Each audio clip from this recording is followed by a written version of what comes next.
රවට්ටන්න කලින් එක වතාවක් නෙමේ 100 වතාවක් නෙමේ දසලක්ෂ වතාවක් හිතන්න එකක් ගෙවා ගන්න බැරි පාප කර්මයක්. අනික එක අනිත් මිනිස්සයාට දරා ගන්න පුළුවන් සීමාවක් තියෙනවා. ඒ කියන්නේ එක එක්කෙනාට එක්කෝ අඬලා සමහරු ඒක ඉවර කරයි. නැත්තම් මම අර කලින් කිව්වා වගේ මානසික වාට්ටු වල නතර වෙයි. මානසික රෝහල් වල මානසික ලෙඩෙක් වෙලා සදාකාලින මිදී.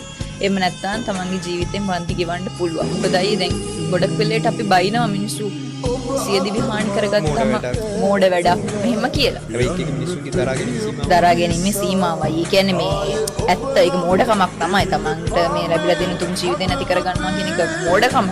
කතා දෙකක් නෑ මෝඩකමක් හරියි. හැබැයි අයියේ ඒ පීඩනය මේ මිනිස්සයාට අල්ලගෙන ඉන්න පුළුවන් සීමාවක් තියෙනවා. මේ සීමාවක් පැනලා. ඒ සීමාව පැනනම තමයි මිනිස්සු විනාශ ඒ තැනට තව කෙනෙකුගේ ජීවිතයක් පත් කරන්න එපා. මේක මහා පාප කර්මයක්.